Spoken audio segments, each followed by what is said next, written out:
Okay, so you've spent time working on this article, and so there are some things that we need to kind of look at here. First of all, Pope Leo was an indolent statesman. He exhibited very little piety. He sold bishoprics and cardinal sees to the highest bidder. Some of these leaders couldn't read or write in their native languages, much less Latin, which was the language of the church. Some instances, some of the bishops actually turned out to be children because their families had bought a position within the church so that they could, make more money or have a position of power. There was a lot of crime and corruption going on within the Catholic Church. Priests were breaking the laws, but they didn't have to go in front of a jury. The church forgave them, and then they never had to answer for the illegal things that they had done. Some clergy were charging outrageous amounts of money for church services so that they could make their own money. Many instances, some of the men who were part of the bishops or cardinalcies never lived in the area, the diocese where they were supposed to be ruling or, running. Many of them didn't care about it, or they just plain didn't live there. All they cared about was the title and the money that they got through that title. The Pope also set scales on how much holy relics were worth. And when he did that, he also taxed them so that he could raise money for his projects that he was interested in. And then the Pope finally also began selling indulgences.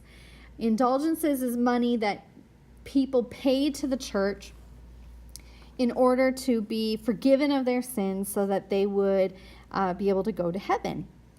And this was very unique to the Catholic Church. This is one of the big reasons why a lot of Protestants broke away and created their own churches. Remember the idea of purgatory. You weren't bad enough to go to hell, but you had to go to purgatory to work your way into heaven, work things off. Indulgences were purchased so that you would spend less time in purgatory. For Leo X, it was a way for him to make even more money. Some of the other things that were going on included causes outside of the church. Among those things were things like political conflict between the popes and kings and queens. The kings, they were fighting over who had more power over the people, and this fight for power kind of came to a head on who was going to have more say between nations, who's going to have more power over everything that was going on. And the church resented losing a lot of that power and say. Some other things included ideas that were going on during the Renaissance in this same time period. Nationalism began to grow in importance, and people began to put their devotion to their country ahead of the church.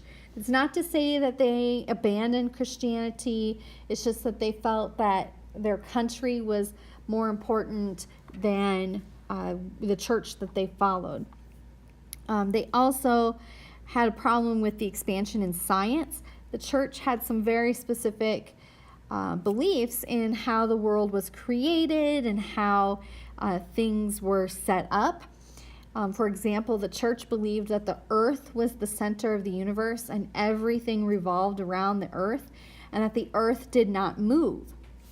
Well, science during the Renaissance proved that not only was the earth not the center, the universe was heliocentric or sun-centered. And on top of it, the earth did not stand still. The earth revolved on an axis around the sun, just like the rest of the planets. This was so controversial that when Galileo proposed this theory and expanded upon the scientists before him, he was arrested by the church and put on trial and was probably going to be killed as a heretic, but ended up living under house arrest for the rest of his life. It was very controversial. Science really was finding a way to explain the universe, and the church was losing control very quickly. The last thing that was going on was, remember, the printing press, and Johann Gutenberg, he makes it possible for scientists and authors and artists to exchange ideas and exchange them very quickly. And so you could read about Galileo's ideas hundreds of miles away, and then add more to it in the area of astronomy. You could read Vesalius's works on anatomy and explore the human body more yourself and begin to explain more about the nerve endings or the veins or the circulatory system. So information was spreading very rapidly, which allows for the exchange of religious ideas as well. This all leads to the Protestant Reformation.